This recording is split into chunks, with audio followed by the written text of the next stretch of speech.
Hello and welcome to episode 202 of Checkpoint Chat, which sounds very small, but quite big.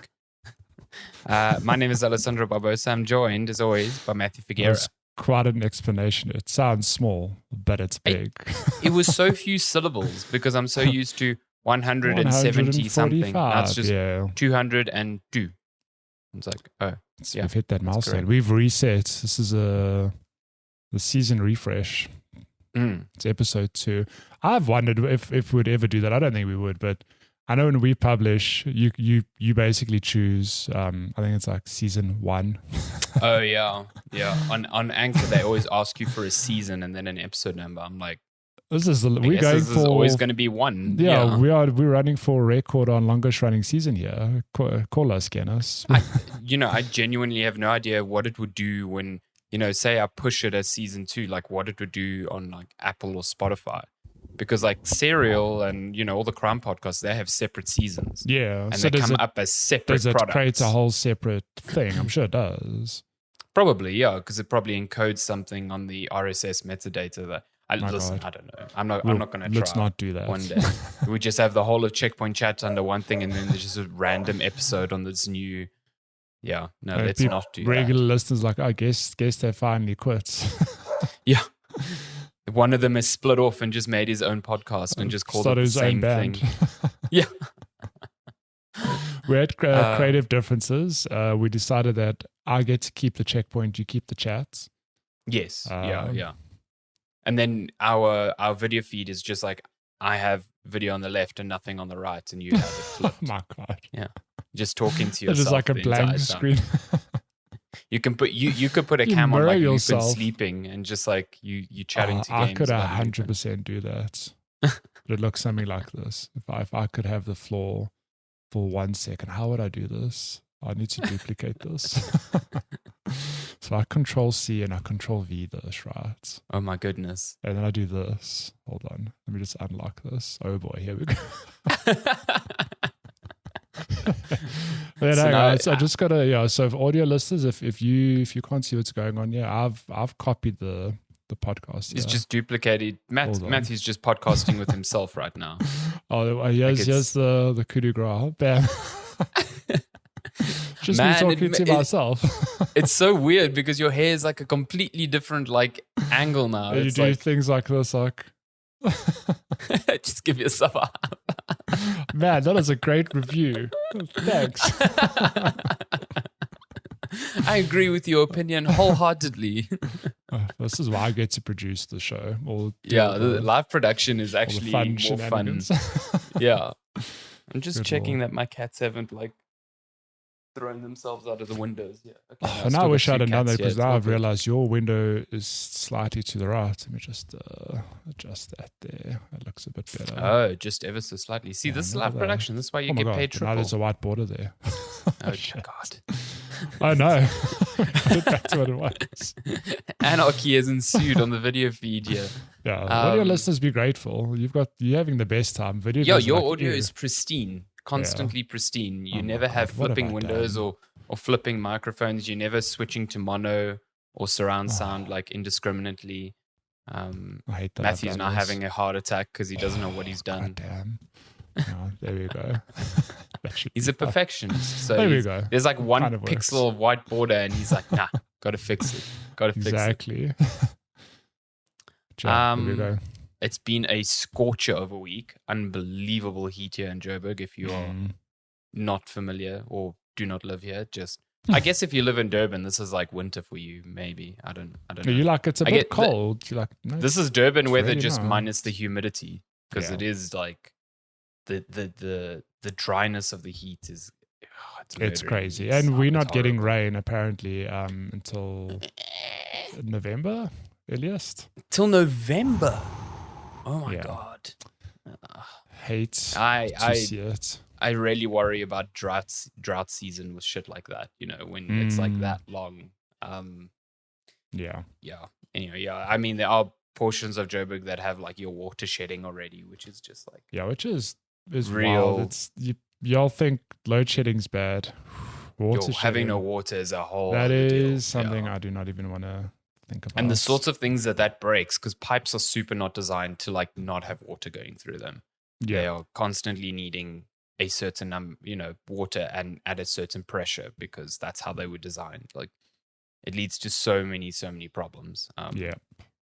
In this kind of the same way as load shedding, with our power grid isn't designed to be turned on and off so frequently. So that's why we have things just exploding spontaneously. So it's great. It's real good right now. Oh, what's going on? Why, the sun. This is the sun. Remember?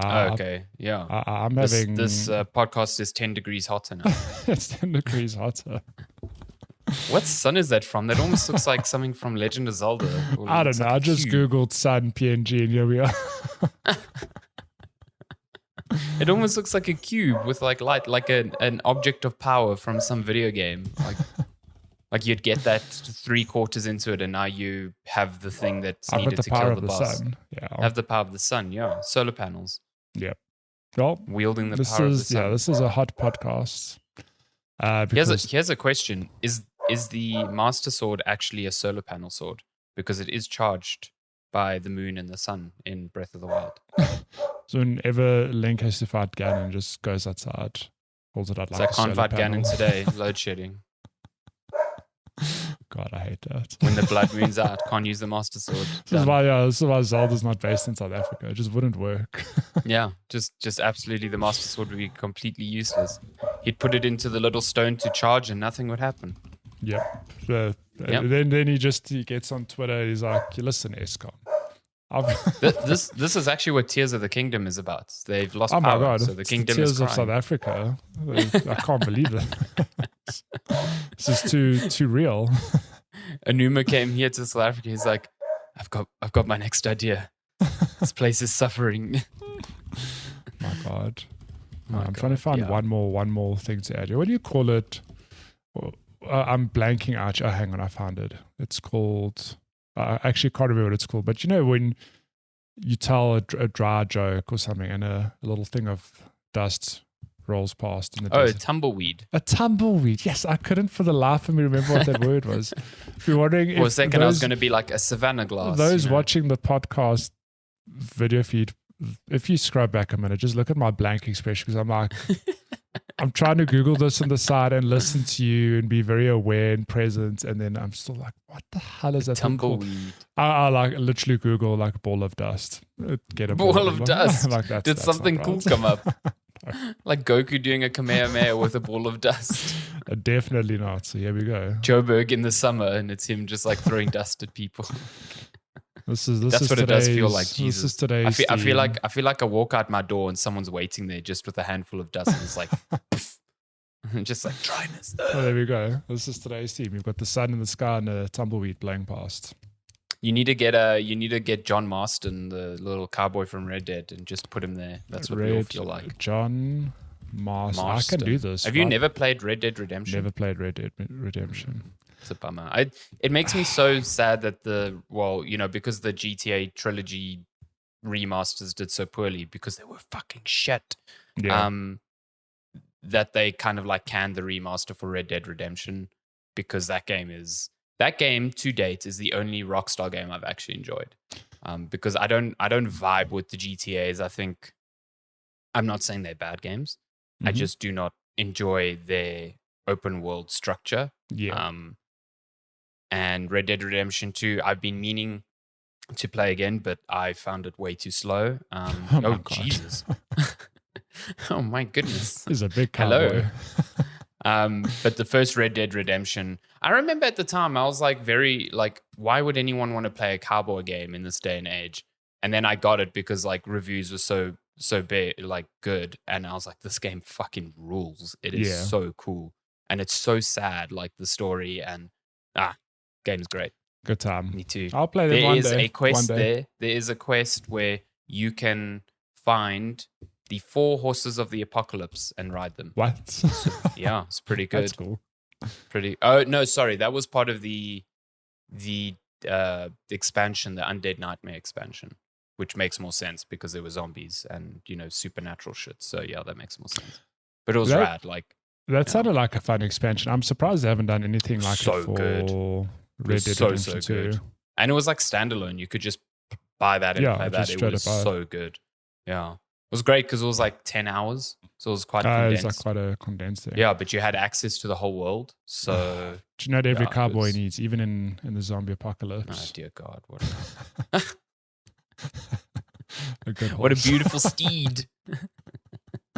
Hang on, I'm just going to reorder this here quickly because, my God, are you trying to do like a math equation? Cowboy plus horse equals tumbleweed. You're lucky I'm not taking this further and doing nonsense like this where I rotate him, like put him on. Okay, I'm done.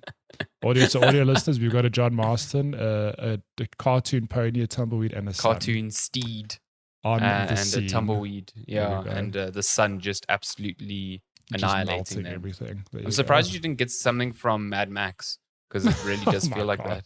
It does feel like that. Like shiny and chrome. Witness me. Have you seen Fury Road? I have, yeah. That's good. Yeah, okay. What a film! Like I watched Did you watch it at the cinema? No, I watched it on the worst place you can watch a movie. Oh no, on the plane. On a plane. Oh, for fuck's sake! What a travesty! What an absolute travesty! Even yeah, like I'm okay with watching things on like an iPad with earphones, whatever, or I know it's an actual good screen. Cinema's the best place, hands down. Like to watch a movie, pay the money, you get the big screen experience. Cool. Next best thing, a projector or TV. Okay. But iPad's cool. You can sit in bed, chill, have earphones in, still have like a good audio experience. Those flight movies, that's just the time when I'm like, oh, here's a movie I missed. I probably will never get around to watching elsewhere. I'm just going to watch it here. But I acknowledge it's the worst place. They're awful. They also, especially when it's a movie that's higher than like an age rating of 13, they always edit it because they can't have like gratuitous violence playing because just now there's like an old tunny next to you and she's like, what the fuck is happening? I'm sure I've told this story before, but they also edit stuff out of movies to, because you're on a plane. So you'll never watch a movie and see a plane crashing, for example. Yeah, absolutely. So I'll never forget watching the second Spider-Man with Andrew Garfield. Do you remember how that movie starts?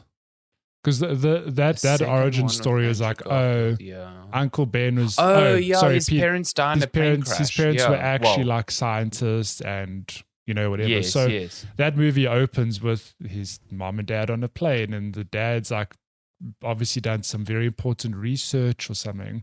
That origin story was absolute bullshit. But then on that flight, it's like they die, they get murdered. But I remember I watched that movie in cinema, then I watched it on the plane like a year later. They cut that whole scene out. You see them, whole thing. You see them on the plane, and then you see like shit's about to go down, and then hard cut to the next scene. Oh dear. So I'm like, if you've never seen this movie before, you're like, but where's Peter's parents? To what's happening. Are they still in the plane? Oh my God. You see, it's just the worst place to watch a movie. It's awful, there was there was something with the third Batman in Nolan's trilogy when Bane's on that's plane. Also got a plane scene. I'm pretty sure that scene's just that's like 20 gone. Minutes of the first scene. I have to believe that scene's just cut out. You just start the movie with Bane in Gotham. You're like, how did he get you? What's going on? Yeah, I don't know.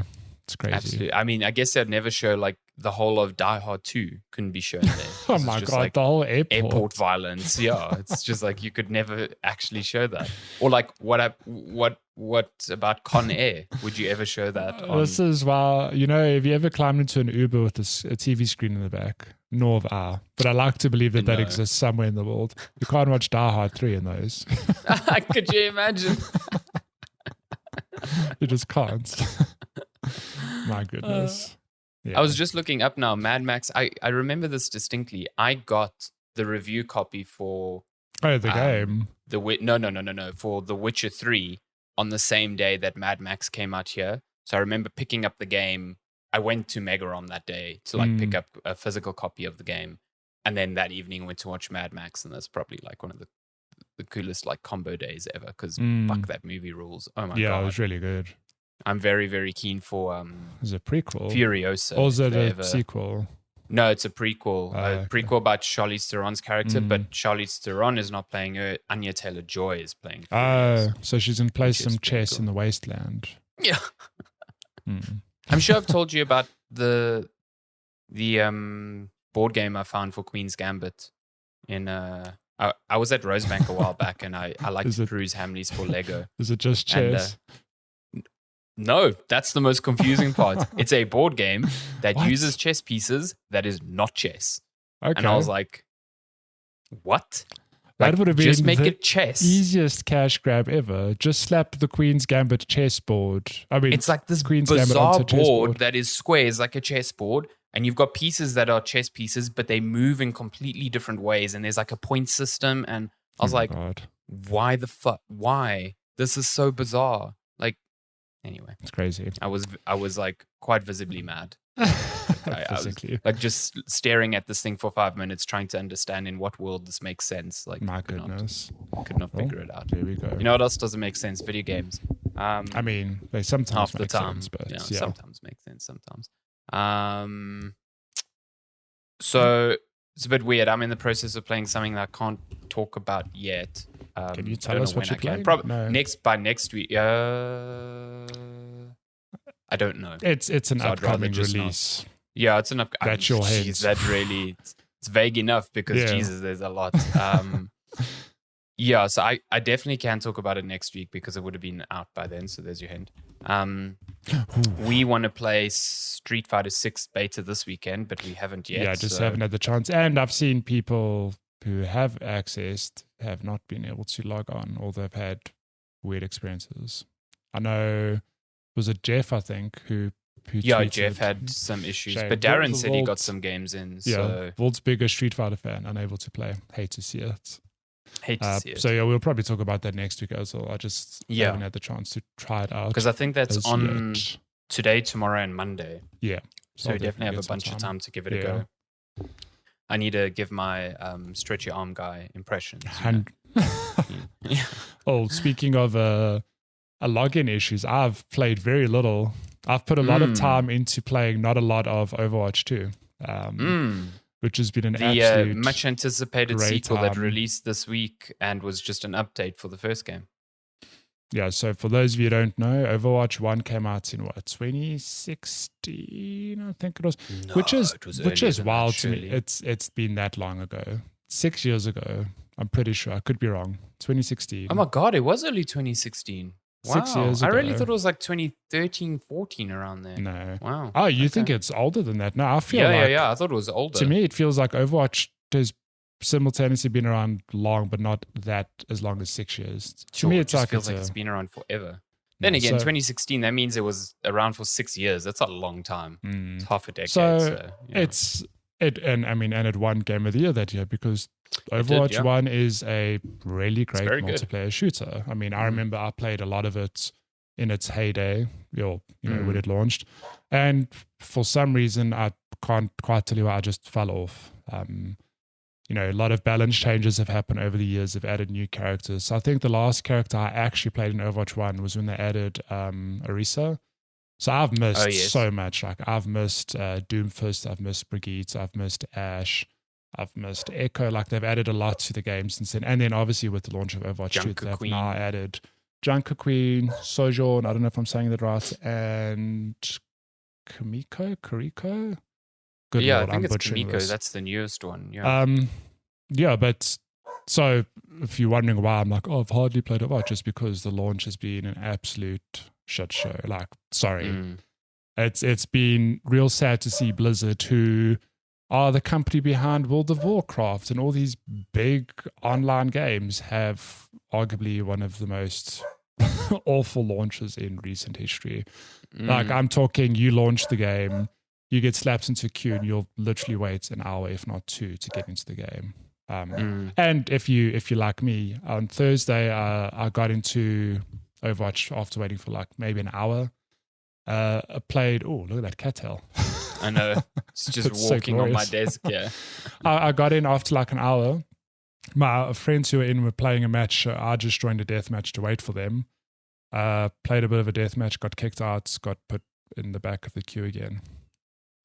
Lovely. Not a good time. It is the worst. Being kicked out after having just gotten in. So how many hours collectively do you think you've actually like played? I've probably played like an hour and a half. Oof. So, I mean, And you I'm tried like talking 2 whole like evenings to stream I'm it. and I'm talking literally like I've been in the queue for maybe 3-4 hours, and I've only played an hour and a half. So, when I say the launch has been absolutely dismal, like I acknowledge it's a new game. Overwatch 2 is now free to play. So there's a lot of excitement for it. But come on, like it's Blizzard. It's not some second-rate studio, second-rate studio who like when I say Blizzard should know a thing or two about servers, I'm like it's the World of Warcraft people, like they know. Yeah. And They did say they were DDoSed, which sure. maybe. I mean, DDoSing is a complex thing, and if it was in fact what happened, like they can't super prevent it like very well. But yeah, I listen. I don't think they were DDoS for 3 days in a row. No, the that thing seems excessive. for me being in the marketing industry, I'm just like that. Give that PR team a raise, because if you didn't get DDoSed and you're just having server issues, that is the perfect sorry, like we got DDoSed, we can't do anything about it. But all that said, like okay, it's been an absolute shit show getting into a game. But I'm very excited to play more Overwatch because, like I said, Overwatch 1, when it launched, was a great game. Still was over the years, obviously. I just fell off. Overwatch 2, calling it 2 is weird because it just feels like a big content update for the original game. So they've added those 3 new heroes. They've added a whole lot of maps, and there's been some balance changes.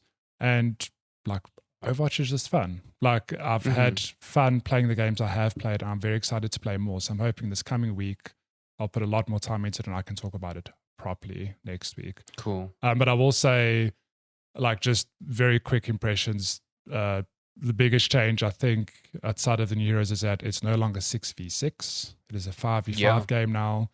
You had to get rid of a friend. Legitimately, I feel very sorry for anyone who played Overwatch competitively and they were like, sorry fam, we could only have 5 on the team now. We're gonna have to let you go. we need to have a talk. We chatted in and amongst ourselves, and you are the weakest link. You are the weakest link. So they cut a tank. So Overwatch is one of those games where it's been interesting to see it evolve over the years, because I remember when it launched, I even remember being fortunate enough to go to BlizzCon and like actually ask Jeff Kaplan about this. When it launched, the whole mentality was you can compose teams however the hell you want. If you want 3 Pharaohs and 2 Mercies, you can do that. But then the game launched, they're like, oh shit, like that's it's very difficult, I think, to balance that out. And it's a lot easier to just restrict people to one specific hero on a team. Okay, so they're still doing that. Are they restricting the number of roles as well? So yeah, that's what I'm getting to. Is that eventually it became a thing of they implemented like role queue. So teams were composed of two healers, 2 offense heroes, and then 2 tanks. So what they've done now is they've cut a tank from that 6-player composition, which actually has a pretty profound change on the way the game plays. So I don't know if you remember back in the day, Overwatch, as much as I loved it, a lot of it came down to, okay, there's 2 tanks. We're just going to sit and keep shooting and reloading and shooting and reloading, and then hoping, that a Tracer flanks or a Reaper gets in there or whatever.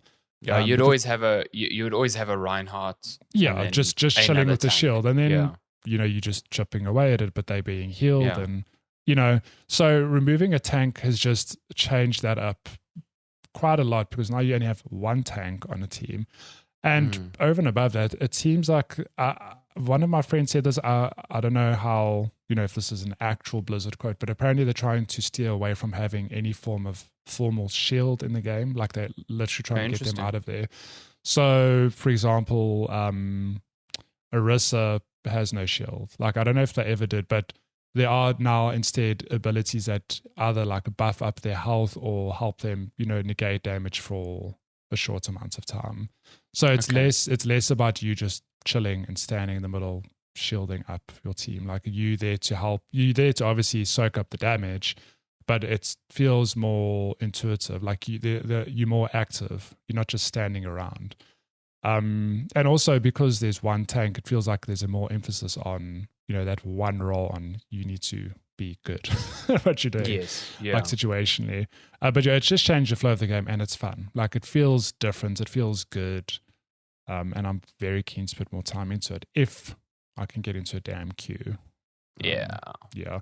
But it's free to play. So if you've always been on the fence about Overwatch, scared of committing the $40 or $60, whatever the price was for the game over the years, it is free to play. The only drawback, if you want to call it that, is that if you are new to the game, you have to gradually unlock heroes as you play. You start off with a limited pool, and I get why Blizzard are doing it. Like their explanation is like, no, it's a way to ease new players into the game.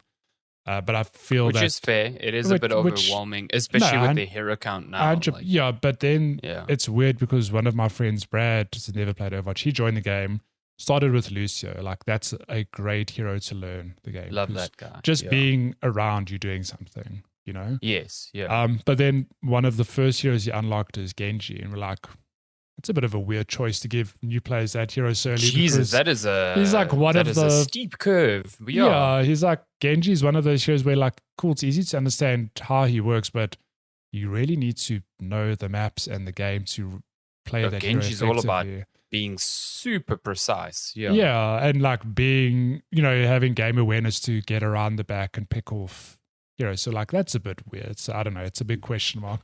But all that said, you can play the game. I think you unlock heroes at a pretty steady rate. You have to, I think the quote unquote average of games you have to play to unlock all the heroes is like either 50 wins or 100 games in total.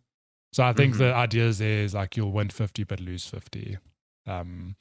So like it's a pretty significant time investment. If a game lasts 10 to 20 minutes, you're looking at 10 to 15 hours, which it's not that bad. It's quite significant, I think. Yeah. If you don't want to do any of that, you can just cough up. I think it's $40 up front. So cool. Yeah. And you see, that's where, to me, the intentions of Blizzard fall away. Because if it's like, no, this is really to help new players, but you can just pay for that to go away. Yeah. Come on. Like, yeah, and even the way the battle pass networks, it's questionable. I still think, and I mean, I'm not the only person who said that. I'm not the founder of this statement, but like Fortnite and Apex have the battle pass down perfectly. Like those game models, I think, are so good. I don't know why more people just don't follow that formula. Yeah, especially Fortnite. Fortnite's one is so... I mean, I don't think it's easy because like Fortnite, I think has a lot of people working on there so that they can produce the amount of content that, makes their battle passes always feel consistently rewarding. And, Halo Infinite ran into this exact problem. They attempted to replicate that model and they were like, cool, we have 100 levels on the battle pass. Yeah. Oh my goodness, cats. But then like half the shit in there was like no one gave a crap. So it's not an easy problem to solve. Yeah. But it's also it's quite a difficult thing in Overwatch because in Apex I get it. Heroes have different abilities, but it's not like a hero is going to be like, I don't know quite how to phrase it, but you know what I mean? In Overwatch, if you playing against a team and you turn around and go, oh my God, we really could use a Mercy just to help us do X or Y or whatever. But then you've got a new person in your team who's like, I don't have Mercy. Yeah. Like it sucks. It's quite something. Oh, they've got this hero. We could really counter that with this hero. Oh, but you don't, I would think Mercy would be one of the starters because Mercy is like your stock standard. So, okay, maybe that's a bad example. But you know what I mean? There are specific heroes you'd pick to go into a team. But because you might have a new friend playing with you and you're like, oh, well, we can't really compose our team. Does the starting pool rotate? No. So who are the 3 starting heroes you get access to? I have no idea. But I know it's a fixed linear progression of you unlock these heroes in a specific order. Because if you had to pick 3, which would you pick? I would probably say definitely Mercy. Soldier 76 is a starter. Yeah, Soldier 76 is your DPS and Reinhardt. I'd imagine, those are like the 3. But you know what I mean? Like, I think Soldier there's more 76 is basic. He's like point and shoot. Yeah, I think there's more than 3 heroes, but my point still is like you might want to pick a very specific hero to counter or fit into your team composition, but now because you've on a team with newbies, you just can't. I'm like, you've lost that flexibility, and then to me that leads to a bunch of frustration because like then you're trying to learn the game, but you're trying to learn the game at a pace so that you unlock new people. But if you're also playing with other people, it's frustrating for them to play with you because they're at an immediate disadvantage because of your limited selection. Exactly. So then, like, to me, it just leads to you being like, cool, so the only logical way is to solo queue with other people with this limited restriction. But solo queuing is like the worst thing in Overwatch because the lack of communication completely breaks that game. Yeah. So I don't know who it's actually teaching. I don't know. That's a weird thing, but then pay 700 Rand and make all your problems go away. So again, like, yeah. All that said and done, the Overwatch experience is, I mean, it's obviously the most polished it's been now. It's been around for 6 years, and Overwatch 2 seriously is just a significant patch for the base game. Like I know the PvE stuff is still to come, but the multiplayer itself is just it's Overwatch 1 with some changes. So take from that what you will. It is fun though, and I'm very keen to actually get into some games. So we'll see how that goes. Cool. Yeah, I'm keen for you to give it more of a go. Yeah. I will. Yeah, but other than Overwatch, I stepped into my time machine. Let me just get my Yes. my I love it when you go here. back and play games that are critically acclaimed, you know. Well, as you may or may not know, there's a sequel to a pretty cool game coming out. So I'm just trying to get this damn footage up. A Plague Tale: Innocence. So the sequel Requiem is coming out in 2 or so weeks. Yeah, it's going to be on Game Pass. And this is one of those games where, oh my God, this game was on Game Pass. I claimed it for free on Epic. I think it's been on PS Plus. I own it in several places. I just never made the time to play it. But with the sequel... They really just wanted people to play this game, I think. Yes. But with the sequel around the corner, I thought, shit, like I have to play it now because I do want to play the sequel. And I did. And to my surprise, not really to my surprise, because I know a lot of people have raved about this game, A Plague Tale: Innocence is a real good game. And I'm actually... It fucking rules, man. Pretty flawed that this is done by a studio. I don't know who the studio is, but if this is like one of the first or one of the early games, like what a massive achievement. Like the scope of this game is far bigger than I thought it was. So it's not a studio's first game. It's done by a Sobu studio. Yeah. And published by Focus Entertainment. But you know what I mean? It's not a AAA title. What other games have they done? Well, they helped out on Flight Simulator, The Crew 2, Zoo Tycoon, Quantum Break, Recall. So they've been support studio on a bunch of things. I'm not sure if this was their first like actual we are game. Leading this sort of thing. Yeah. Maybe. But I mean, maybe it was. Yeah.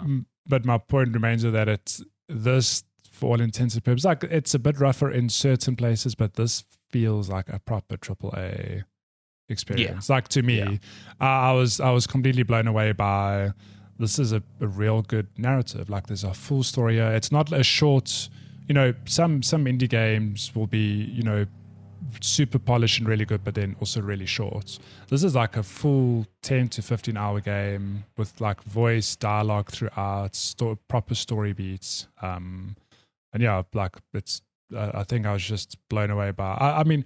Let me just rewind. Like A Plague Tale has been around since 2019, and I actually know very little. I knew very little about the game outside of it's got rats because it's set in a time when there was the Black Plague, or just and I'm sure you got the. A lot of people like to compare it to The Last of Us. 100%. This is so medieval The Last of Us. Yeah. So Plague Tale is the story of 2 siblings, Amicia and Hugo de Rune, who at the start of the game are basically run out of their home by the Inquisition. And you soon learn that the Inquisition are after these two for a very specific reason. And the candy coater wrapping this whole story together is that there's a rat infestation plaguing these two. Everywhere they go, there's just hundreds of rats, thousands of rats, and they are just destroying everything. So gameplay itself is a combination of like some light walking simulator and just intense stealth gameplay.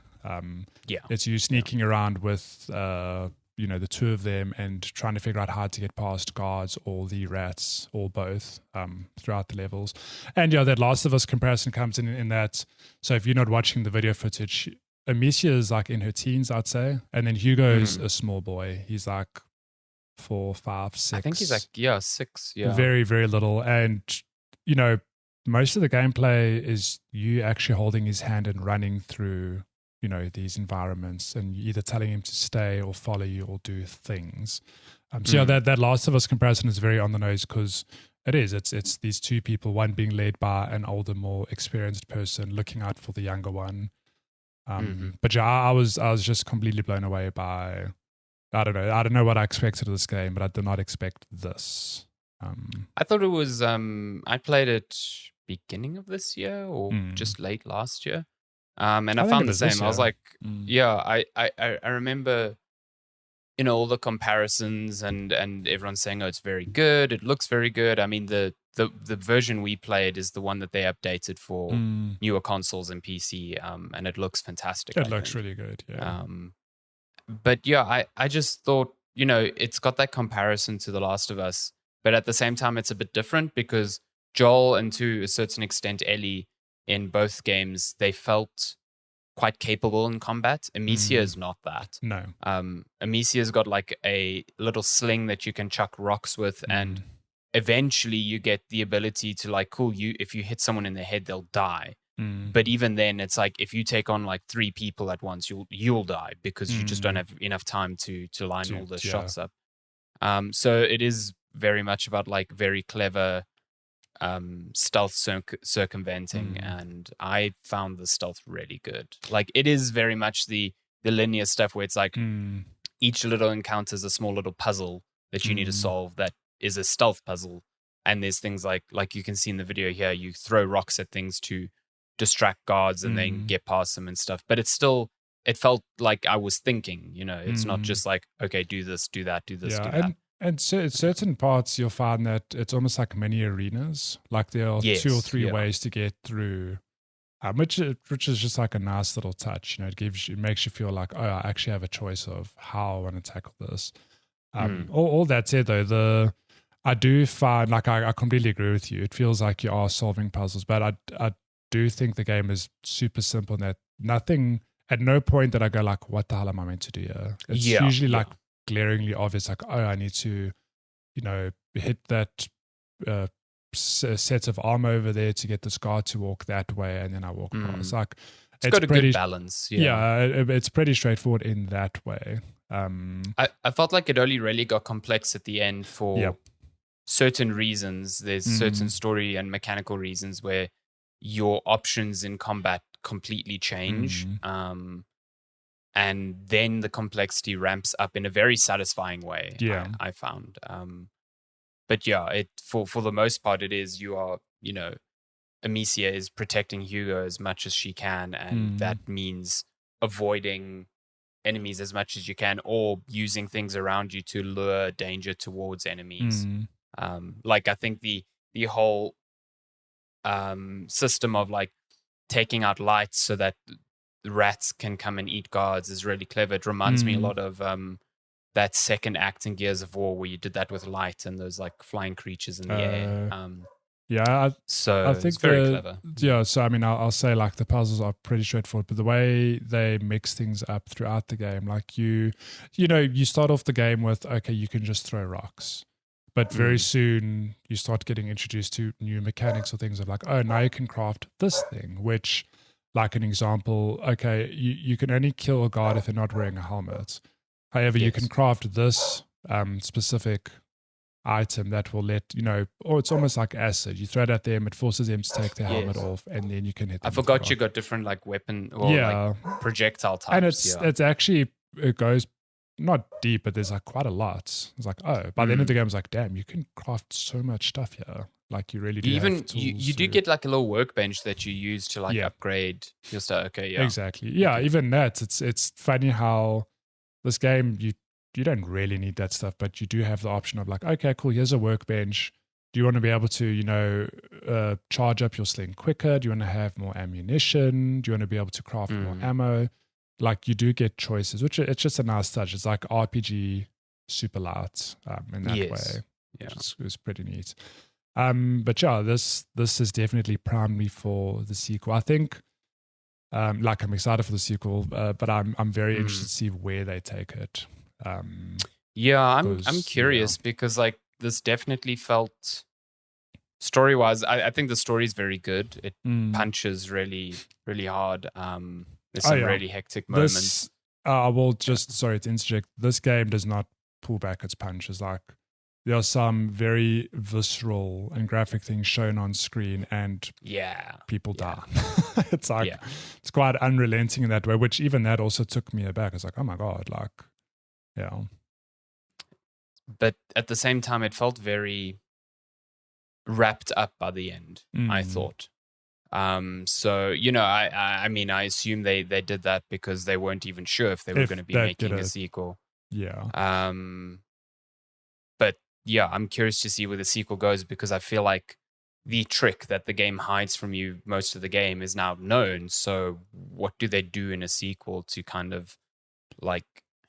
I'm not sure if they start off with that sort of thing and then it disappears. I'm trying to be as vague as possible. Yeah. But it would be kind of shitty if it's like, oh, I can't do this anymore. And then at the end of the game, it's like, oh, I can do this now again. I'll be like, I almost feel, I mean, this is when we prediction hour. I almost feel like the flow of the game will almost be in reverse.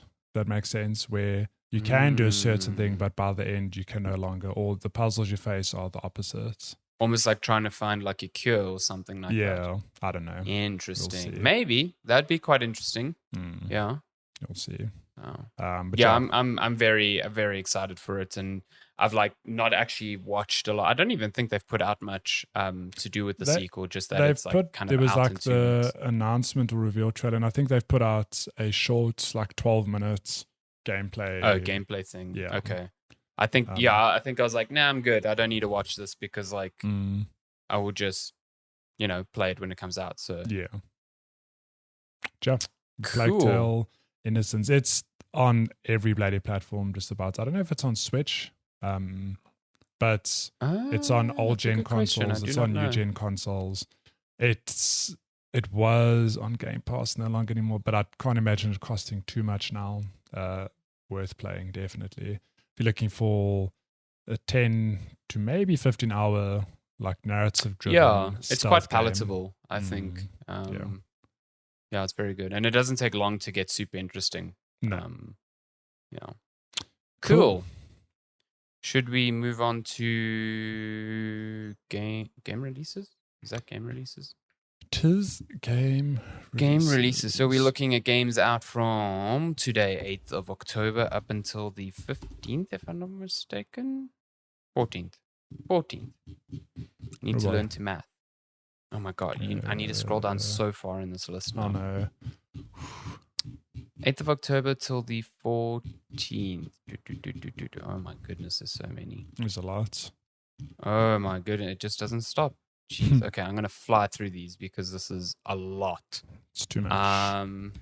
No More Heroes 3 is coming to a bunch of other platforms now that it's no longer Switch exclusive. Nice. Coral Island, Steam Early Access, PC, October 11th. Super People, Steam Early Access, PC, October 11th. One More Gate. What? A Wakfu Legend. Nice. Steam Early Access, PC, October 11th. Asterigos, Curse of the Stars. On a console and PC, October 11th. Time Melters. It's a pretty cool name. Good name. Steam Early Access, PC, October 12th. Somber, PC, October 12th. Stardeus, Steam Early Access, PC, October 12th. Undecember. Undecember in October. Okay. Nice. PC, Android, and iOS, October 12th. Unusual Findings coming to PC, consoles, and Switch, October 12th. Lego Brick Tales, PC, consoles, and Switch, October 12th. War Pips. Imagine that was War Pups. That would have been cool. Yeah. Better game. Consoles and Switch, October 12th. A Hero's Rest, Steam Early Access, PC, October 12th. Stranded, Alien Dawn, Steam Early Access on PC, October 12th. Lost Eidolons, PC, October 13th. Paradise Marsh, PC, Xbox, and Switch, October 13th. The Eternal Cylinder. Okay. No idea what that is. Steam New Consoles, October 13th. God, Sunday so Gold, much. PC, October 13th. The Darkest Tales, consoles and PC and Switch, October 13th. Cultic. PC, October 13th. Jesus. Everything's just going to get lost in here. If you launch on October 12th or 13th, good luck to you. Yeah. Trifox, PC, Xbox One, and Switch, October 13th. Fueled Up, PC, PS4, Xbox One, October 13th. World Rally Championship Generations, consoles. Just consoles, no PC. Yeah, October 13th. NHL 23, I think that's ice skating. Mm-hmm. Consoles, October 14th. Scorn coming to PC and Xbox Series X and S, October 14th. Penis appreciation game. HG Geiger penis appreciation game. I'm surprised it's not on older consoles. That's interesting. PGA Tour 2K23, PC consoles, October 14th. Dragon Ball The Breakers, PC consoles and Switch, October 14th. Is that it? My goodness. Yeah, just a casual fucking 4 million 30 games coming there out. We go. It's okay. A Plague Tale Requiem, October 18th. 18th. So that's the next Tuesday. So it's less than 2 weeks. It's right around the corner. Cool. Oh my God, there's so much.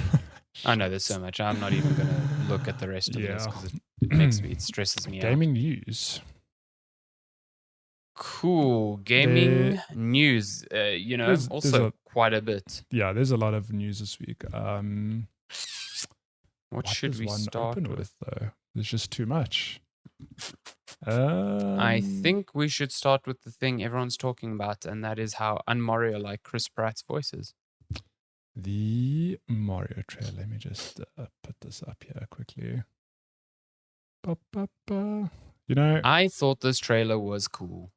I really like this trailer as well. I think we had no idea what a Mario movie would look like. I had no idea. And I think this set the tone, which was quite cool. Yeah, I love basically the first 80% of it where it's just Bowser and his Koopa Kingdom attacking this like the penguins. Penguin Kingdom. And I thought it was quite funny. Like when the penguin is like, "Do you yield?" I thought it was fucking hilarious. I died. Oh my God! So I think Jack Black's Bowser is on point. Sounds perfect. Incredible. It's so weird because when the cast was announced, like I had no doubts about Jack Black, but hearing him speak, because you almost expect a Jack Black voice, obviously. But it sounds like it's hearing Bowser, but you can just hear it's Jack Black. Yes, it's really good. Super, super well cast, I'd say. And you only see him for like a minute, but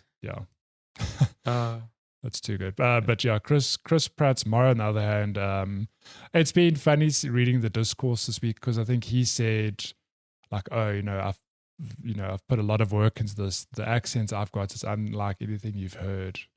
And he's right. We've never heard Chris Pratt in the Mario universe before.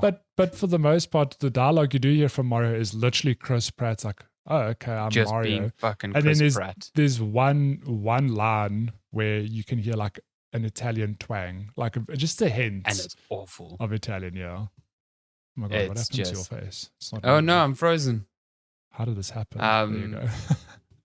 I thought, is it Keegan-Michael Key? Toad. As Toad is also phenomenal. Also very, really very good. It's like this trailer seems fantastic. It's just Chris Pratt sounds shit. Like, I'm sorry. Like, people are like, oh, it's entirely inoffensive and whatever. Yeah, it's entirely inoffensive, but it's also like it is. But when you compare it to Bowser and Toad, like there's work being done there. Chris Pratt's just like, nah. You just do this thing. Yeah. And to then be like, oh, it's unlike anything you've ever heard. It's just like, come on, dude. It's laughable. Anyway, the movie looks pretty great. April. March or April next year. I think March or April. It was meant to be out this holiday, but got delayed. This movie is going to make a stupid amount of money. It's definitely not going to be a problem for Nintendo, and it's going to lead to bigger things, I think. So I was thinking like the chances of a Mario game tying into this, I think, are pretty high. I could be wrong, but it's kind of wild we haven't had a mainline Mario game since Odyssey. But it makes me think that they're working on something to tie into this movie somehow. Maybe. I mean, I don't know, but it would make sense to me. But even if it's not like an adaptation of the movie's story, which I think would be a bad idea. Just something that you can Mario buy. Game, exactly. Yeah. No, I think that would be smart. And Nintendo's done that in the past. They've held games for like years to wait to launch them at the correct time. Yeah. So, yeah. Should talk about all this new CD Projekt Red stuff. Oh boy, there's a lot. Yeah, so coming basically, out from the studio. Polish studio CD Projekt Red gave an outlook on kind of what they are working on for the foreseeable future, and it turns out they are committing hard to The Witcher and Cyberpunk and a new IP, which they have not announced yet. So the sort of like broad strokes of this is that the Polish studio, their current focus is a new Witcher trilogy, which the first game will come out no earlier than 2025, it seems. Yep. And their plan is to have the entire trilogy wrapped within 6 years of that. So by 2031, which seems ambitious to me. That is super ambitious. Yeah. But it's not the only Witcher game in development. The Molasses Flood, the creators of In the Flame and the Flood, they are working on their own sort of Witcher game. And there's another third-party studio which wasn't disclosed, also working on another Witcher game. Obviously, these don't mean Witcher RPGs, because when you think of Witcher games, you think of like Gwent or Thronebreaker or smaller projects. For Cyberpunk, you've then got Phantom Liberty, which is the expansion coming for 2077 next year. Oh, never mind. Yeah. Metal Gear Solid 5, the Phantom Liberty. And then they are going to be working on a sequel to Cyberpunk 2077. This is taking place at CD Projekt Red's new Los Angeles studio.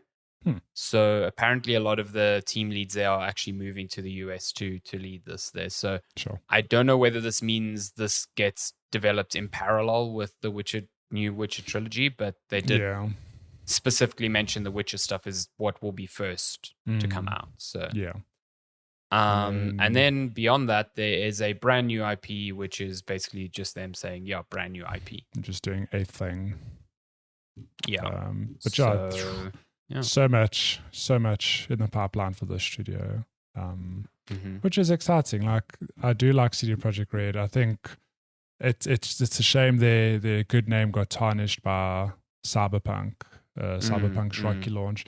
But I think they have since redeemed themselves. I mean, at the end of the day, Cyberpunk is still like a good game. It's a lot better today than it was at launch. I think a lot of people are now diving into it because of edge runners, like we touched on last week. And like I know in our group of friends alone, a lot of people have just now fallen in love with the game almost 2 years after launch. So to see more work coming out of the studio and more Witcher stuff and Cyberpunk, like very exciting. Very curious to see what the new IP is. I'm just reading here in the article written by good pal Darren Bernthas. God, what a guy. That in the CD Projekt Red briefing, they did state that they are starting a new parallel AAA development strategy. So they are working in parallel. Okay. So yeah, interesting. Cool. Interessant. Hopefully they never have to do what they did for Cyberpunk 2077 and crunch the hell out of devs. And a good hard lesson learned. I hope it was a hard lesson learned, yeah. God. I for one, I'm keen. Like, I'm keen for more Cyberpunk and more Witcher. I know a lot of people aren't. I can't get enough of, especially The Witcher. I love that universe. So yeah, more of that, please. Yeah. I guess we can touch on Overwatch 2 having a rough launch. We kind of spoke about this already. So they said they were DDoSed, which they blamed DDoS attacks. Could be. Listen, could be, but the fact that it's still ongoing, I'm not super sure about that. Yeah. And beyond that, there's been a whole bunch of issues with like people trying to merge accounts and progression not carrying over and this and that, and some people buying the $700 Watcher edition and getting nothing. And so there's a lot for Blizzard to put out here, and it's just for a game that needed a good launch because hey, the kind of like consensus around the sequel en masse was like, why is this even required? It's just kind of not gone well, and that I guess that sucks for a lot of the people who put a lot of time into this. So it'll be fixed. But on that account merger thing, even that it's wild. So like good pal John Michael played Overwatch 1 on PC, but also played a lot on PlayStation. More so on PlayStation than PC. He has not got like any of his cosmetics from the base game. And if you merge your account, you get added to a queue. I think they're doing it manually for some other reason. And you can see what number you are on that queue. And he is number 330,000, or he was. 330,000. Yeah. So whether he'll get all his stuff remains to be seen. But good Lord, that it seems like an admin nightmare for Blizzard. I don't know. Good luck to them. What do you want to look at next? Suppose there were quite a few trailers and things shown this week, so we can fly through them relatively quickly. Suppose let's start. You want to look at Dead Space first? Dead Space. Oh wow! All three of these trailers are EA games. How's that? I did not make that connection, but yeah. So if you don't know, Dead Space, good horror game that came out about 10 years ago, I think. Yeah. If not more. Way more. I don't know why your camera keeps freezing. That's hilarious. I think the first one was 2008. Yeah. Dead Space was 2011. Yeah. No, that can't be right because a bit later, the sequel came out in 2011. Oh, 2008. Yeah, I was right. Okay, so OG Dead Space, 14 years old just about now, getting a proper remake. And it looks real good. I mean, Dead Space on the PlayStation 3 where I played it looked good. Lighting was great. But now, if you think 2 generations on, oh my God, this game is going to sing on current gen hardware. I'll be real. I saw comparisons between old and new. And it's, in some cases, like, okay, it's very clear to see which is the new one. But in a lot of cases, it's like, wow, this is a lot closer than I thought it would be. And it just shows you like how good it was. The aesthetic. Then, the aesthetic just holds up so well. But yeah, I mean, from a gameplay perspective, this is a big remake because like the first game never had free motion in 0G. You could only jump between points. Yeah. The later games had free motion, so they've kind of added that here, which means a lot of puzzles had to be redesigned. Isaac Clarke talks now in this one. He was completely mute in the first one. And they've said that this one is an entirely single camera cut, which was not the case for the first game. That is so awesome. Yeah, there's a lot of work being done. This is a proper ground up remake, and I fucking love Dead Space. This is one of those things where I'm very excited to play, but I'm also like, oh God. Again, the first Dead Space is proper terrifying. Dead Space is one of the 2 and 3 were more actiony. They were still scary in their own right, but Dead Space 1 is unnerving. Yeah, one of the scariest games I've played. That sound design, oh my, that's exceptional. Something. So I hope it lives up to that, because that's always the danger with remaking something that's so well renowned and regarded. It's you can mess something up quite easily. So it's not just this is a visual thing. But I have faith. Motive is a good studio, so I think they'll do a good job. In other trailers, this one was, I mean, I think we kind of knew this was coming anyway, but it was quite something to see the new Need for Speed trailer. Yeah, And let me this tell thing you, looks cool, man. it looks real cool. There's something.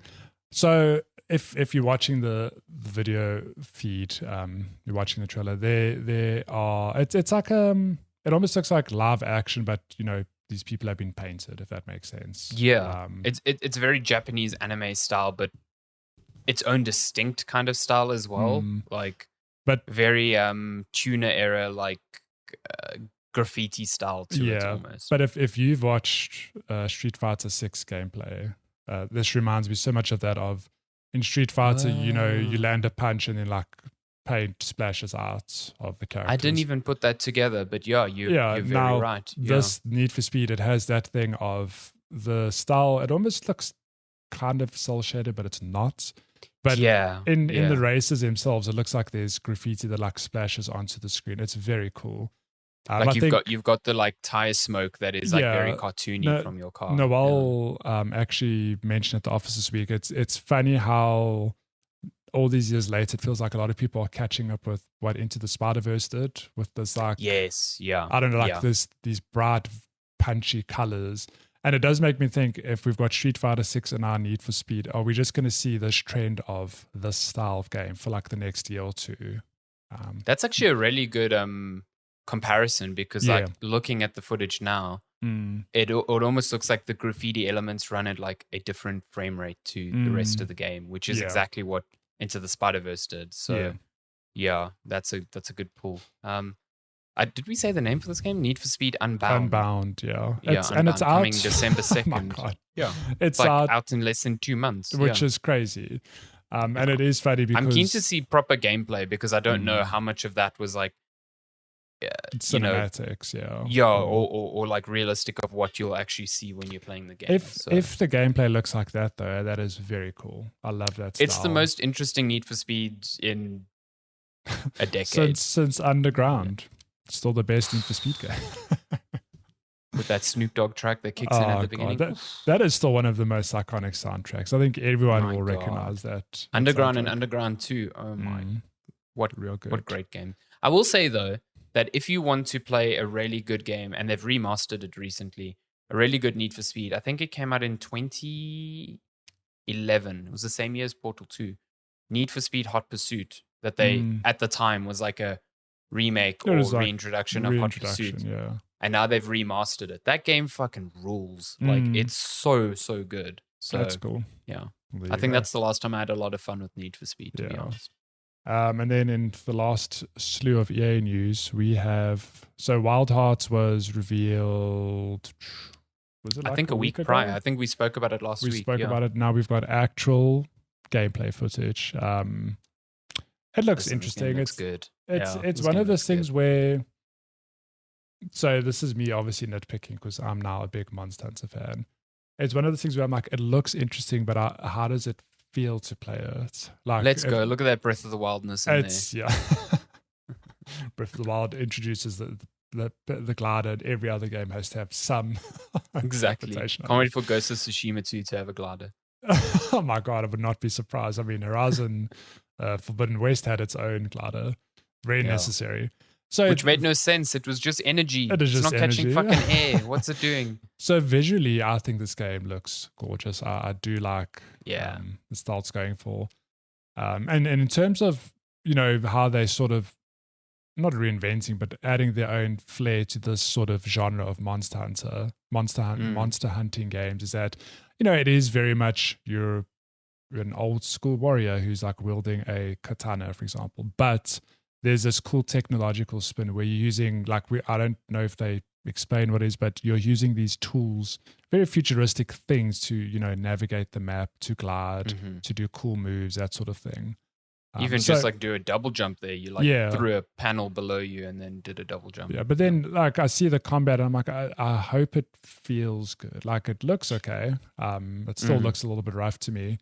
But I hope it is as fun to play as it looks, because it does look good. So what I do like is that, I mean, again, you'd only really know once you get your hands on it, but it does look like you have to do some attacks back off, some attacks back off. It doesn't look like a Muso game, which, considering it's Koei Tecmo, developing it. It Oh, could yeah, have it's- easily just happened, you know. It's a bit different to their usual fare. Oh, that poor person Yeah. just got Oh. run over. Rip. It looks Um, fun though. I think the whole building element's going to really come down into. I think that's going to be your gear. Like that's what you're going to choose. Like what to take on a hunt.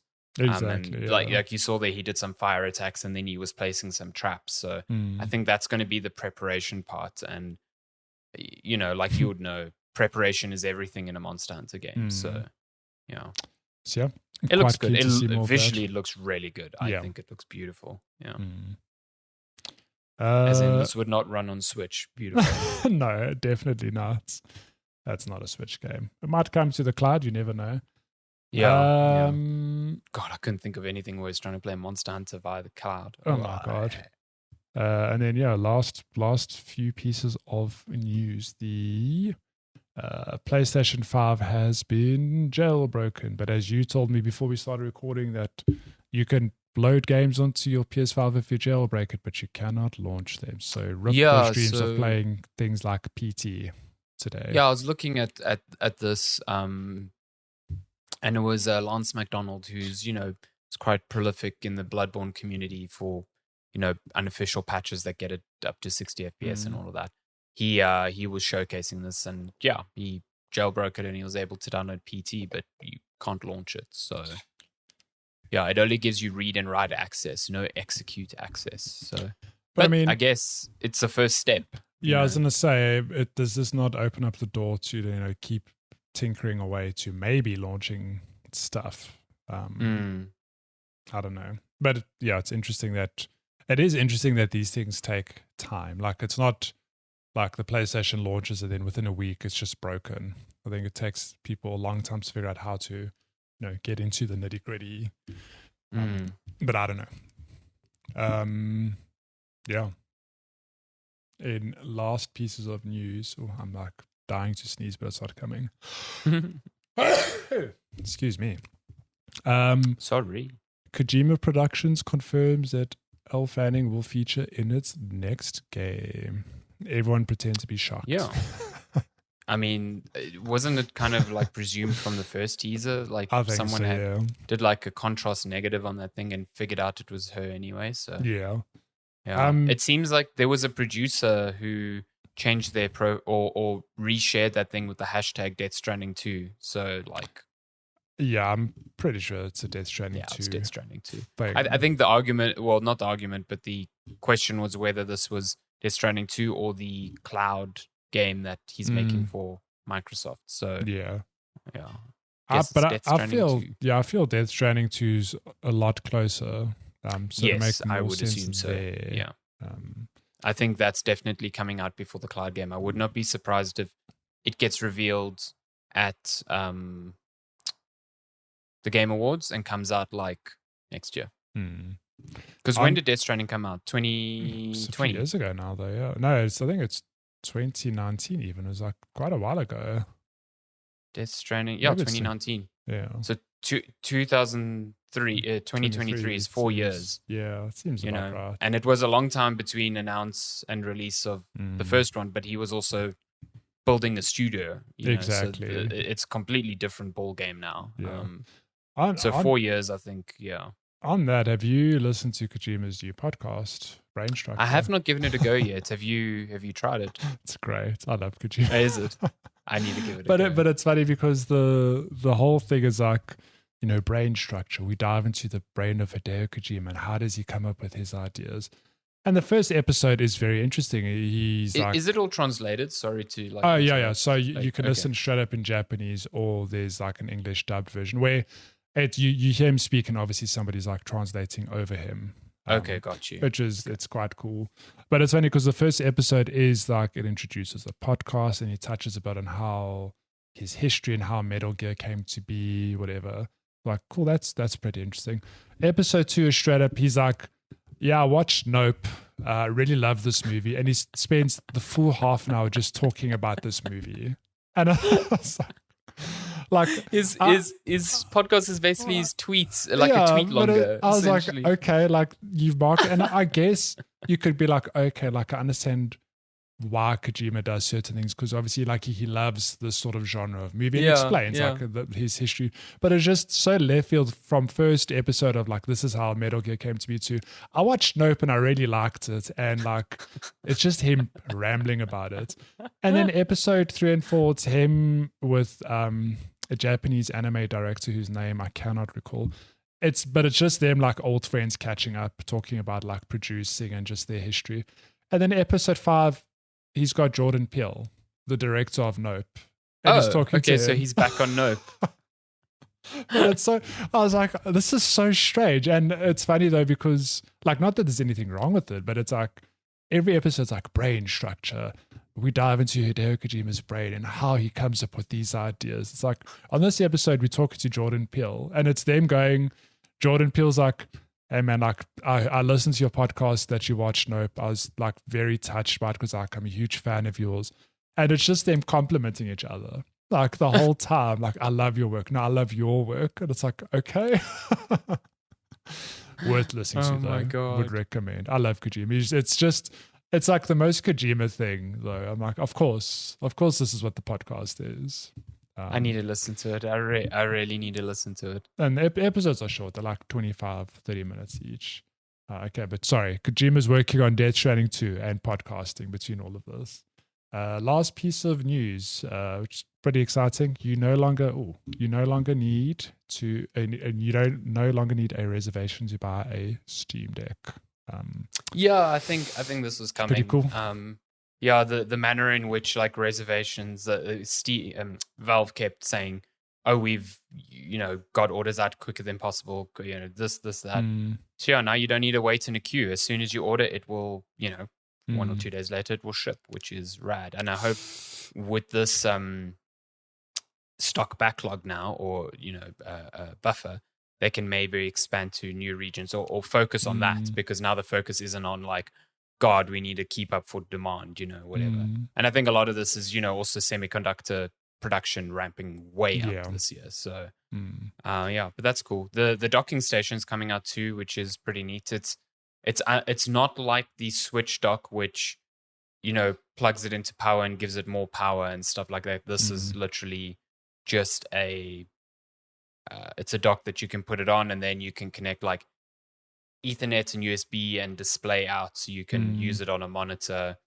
It becomes like a portable PC. For me, it would be cool. Yeah, like as a portable PC, like if I want to, because I don't think playing the Steam Deck works when you're playing games at its native 720p. That's what it's designed for. As soon as you try and play games at 1440p or even 1080p, it starts like, it's not coping with it, So I think a dock would be quite useful for like, if I want to have my desktop at my TV, or I don't have a desktop, but I want a PC that can do like pretty light word processing, I can use the Steam Deck. Oh, thanks for sneezing on me, Toby. Sorry.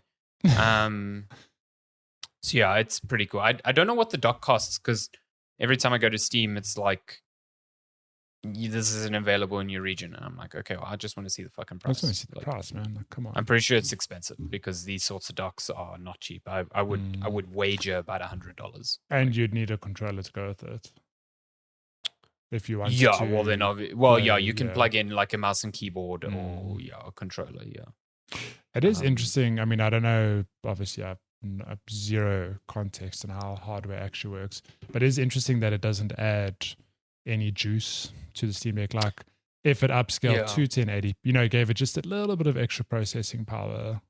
I think because Valve is like so keenly tuned the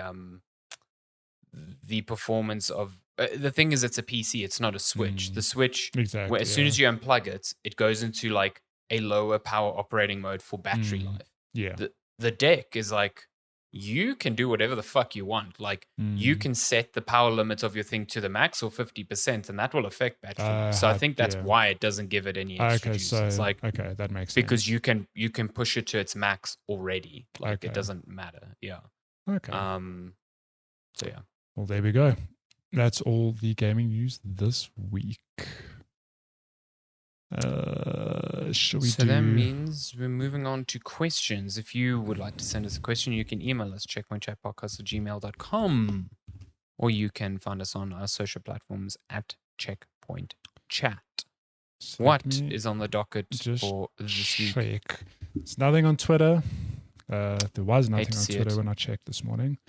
There's nothing on Instagram when I checked this morning. Let me just Hate to see it again. check. But we do have a question on Facebook of all platforms. Oh, Let me just pull it up quickly.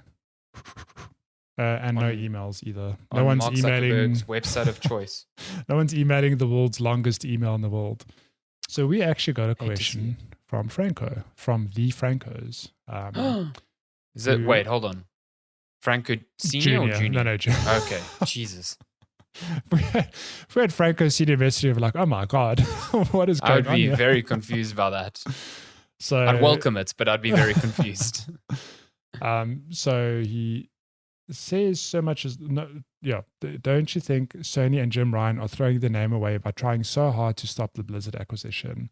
It shows lack of confidence and fear. Brazil just endorsed the deal. Others will follow. It'll definitely go through no matter how much Sony try. Yes and no. I think they have to. They have to do it. Like, they are absolutely not going to just sit on their hands and not do anything. They have to. I think, deep down, they know this deal's going through. But as any sort of competitor, they need to throw it out there and be like, try their best to not make it go through, because it does. It negatively affects their business. Yeah. I think no matter which way you look at it. Even just the Call of Duty alone, like, forget Blizzard and all of that, like, just that title, not having that, be home on PlayStation is something. And I do think, and in a way, they forced Microsoft. Well, I don't know if they forced it or Microsoft did it because, hey, this is how the deal gets over the line. But like, they're kind of shouting led to Microsoft coming out and be like, we made a deal. Like, Call of Duty is going to be on Sony for at least 3 years and probably beyond that. Yeah, so, I'll still stick to my guns here and say that I don't see Call of Duty ever becoming an Xbox exclusive. I was of the opinion it would, but I tend to agree with you. It doesn't make sense. Like, I think Microsoft are in such a good position here where they can 100% just have Call of Duty on Game Pass. It's there. And if you want to play it on PlayStation, that's cool. It's going to cost you, and that money just goes straight to Microsoft.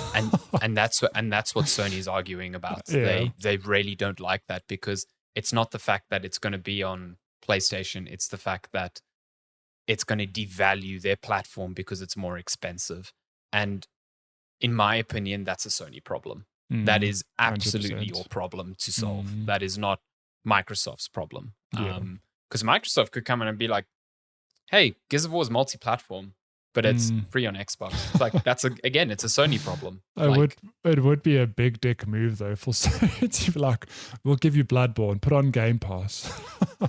But it seems Sony doesn't actually even fully understand what's happening here. Like, if you read, I don't know if it was last week or this week, we didn't include it in news, but Herman Hulst gave a bunch of interviews and he was talking about their PC strategy. And they're like, yeah, our strategy is for live service exclusives to simultaneously launch on PlayStation and PC.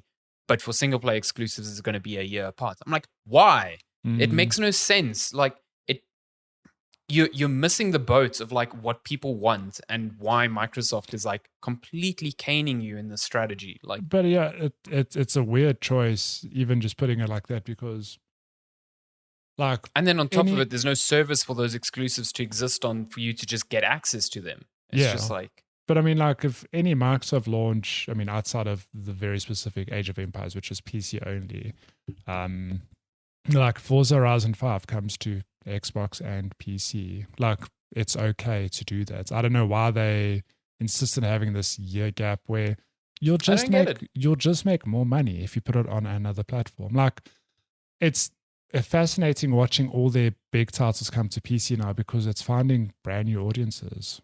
Like God of War, and we've got the Uncharted collection coming out now, which Uncharted's never been on PC. There are a lot of people going, oh my God, like, finally I can play this game. I'll pay money to play this game. Of course, yeah. Same with the Sackboy. Like, Sackboy's not even a big game, but Sackboy's also coming to PC. Yeah.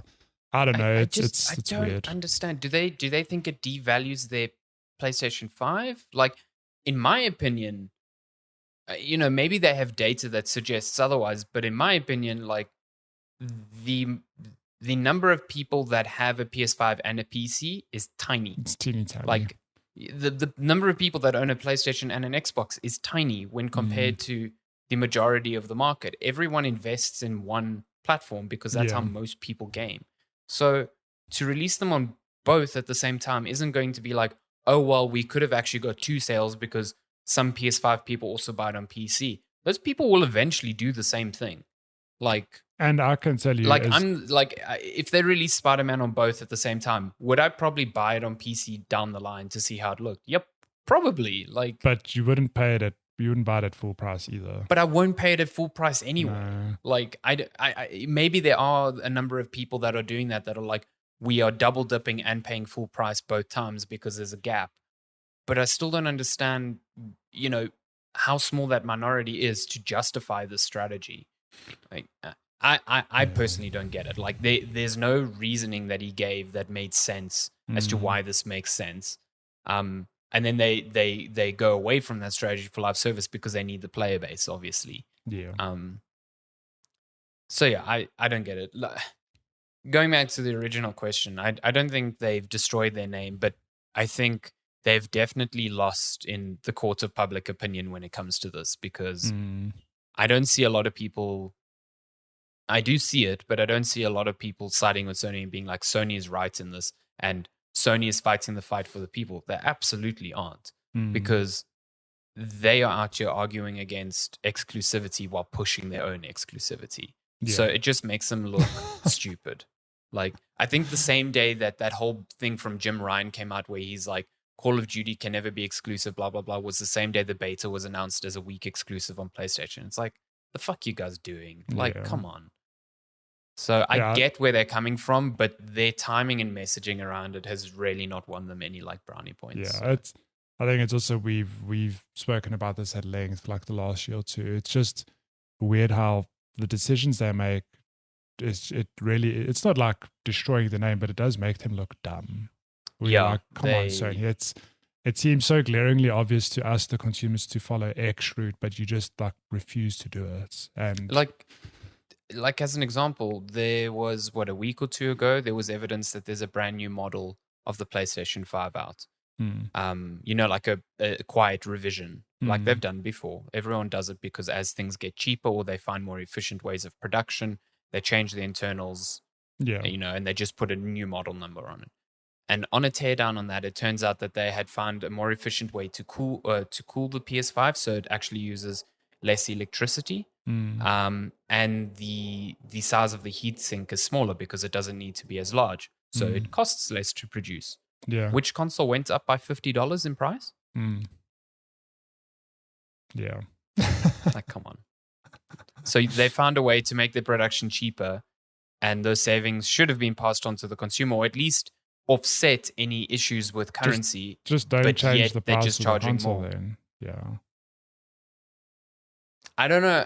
Sony's weird at the moment. I'm not vibing with a lot of what they're doing, and I think their games are still phenomenal, and that's down to their studios, but their business decisions are just terrible. It reeks just very much of PS3 days. Yep, it very much feels like a PS3. Like Sony. Really came out swinging like, we're Sony, we don't give a shit, and then that's 100%. They're like, we dominated that last gen, we can do fucking anything. And to a degree, the only thing that has kept them going is the quality of their exclusives.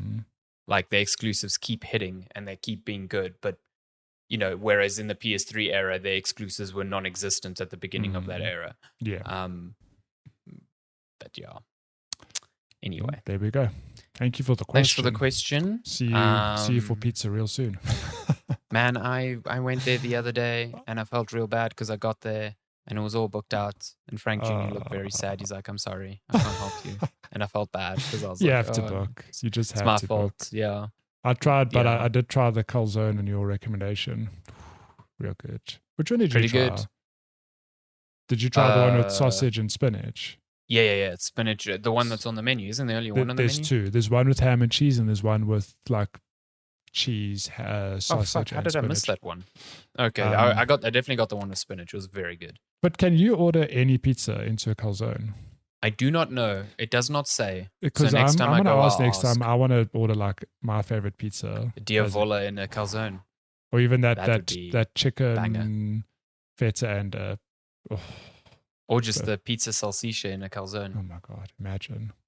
I will say though that having a pizza, I have the restraint just to throw risotto in the calzone. Just do it. I have the restraint to have half a pizza and save the other half for the next day. That calzone, I got half. Is like, man, I got to finish this. Like, yeah, no, I don't think it would be as good the next day. Yeah, I think another pizza. Yeah, but last time I went with you, you ate a whole pizza. You didn't eat half of that thing. You're lying to yourself. No, I think, look, it depends. If the next day I know, like, oh, I don't have lunch or it's a work day or whatever. But if it's the weekend, I'm like, no, I'm going to lunch at my mom tomorrow. I'm not going to have this leftover, so I'm just going to smash it. I'm very glad you introduced me to the salad. The God, salad. that salad, very good, real good, pretty fucking great. Yeah, do enjoy it. Well, there we go.